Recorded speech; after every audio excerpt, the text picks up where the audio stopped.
Hello everyone, welcome back to my channel Recipes by Suvi.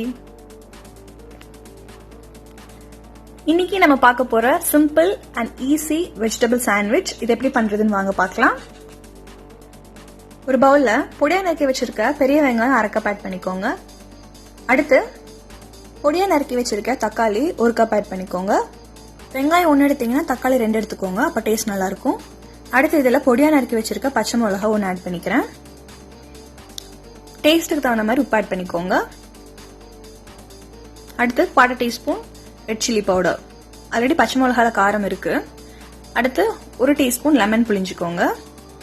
இப்போ நல்லா கலந்து விட்டுக்கலாம். நல்லா மிக்ஸ் பண்ணிக்கோங்க. சால்ட்டும் ஸ்பைஸும் அட்ஜஸ்ட் பண்ணிக்கோங்க உங்க டேஸ்ட்டுக்கு தகுந்த மாதிரி. அடுத்து நம்ம சாண்ட்விச் ஸ்டார்ட் பண்ணிக்கலாம். நான் இன்னைக்கு மில்க் பிரெட் எடுத்திருக்கேன். நீங்க தேவைப்பட்ட வீட் பிரெட் கூட எடுத்துக்கோங்க. இதுல நம்ம ரெடி பண்ணி வச்சிருக்க வெஜிடபிள்ஸை மேல ஒரு லேயர் பண்ணிக்கலாம். கம்ப்ளீட்டா ஃபில் பண்ணிக்கோங்க. சென்ட்ரல் அதிகமா வச்சுட்டு ஓரங்கள்ல கம்மியா வச்சுக்கோங்க. இப்போ இன்னொரு ஸ்லைஸ் எடுத்து மேல வச்சு லைட்டா பிரஸ் பண்ணிக்கோங்க. நீங்க தேவைப்பட்ட எட்ஜஸ் ரிமூவ் பண்ணிட்டு கூட இந்த ஸ்டெப் பண்ணிக்கலாம். இதே மாதிரி ரிமைனிங் பிரெட்க்கு நீங்க பண்ணிக்கோங்க. அடுத்து இப்ப நம்ம டோஸ்ட் பண்ணிக்கலாம்.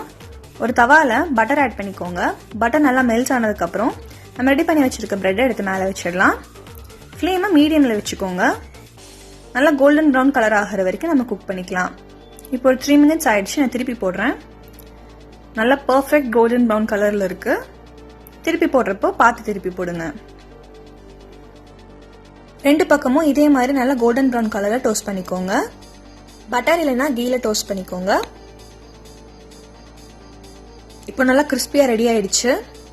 அடுத்து இது ஒரு பிளேட்டுக்கு ட்ரான்ஸ்ஃபர் பண்ணிடலாம். Super easy vegetable sandwich ready ஆயிடுச்சு. டொமேட்டோ கெட்சப் வச்சு சூடா சர்வ் பண்ணுங்க. இந்த ரெசிபி நீங்களும் வீட்டில் ட்ரை பண்ணி பார்த்துட்டு எப்படி இருக்குன்னு கமெண்ட்ஸ்ல சொல்லுங்க. அடுத்த ஒரு சூப்பரான ரெசிபியோட உங்களை மீட் பண்றேன். Until then, it's bye from me, Shweta. See you guys in my next video.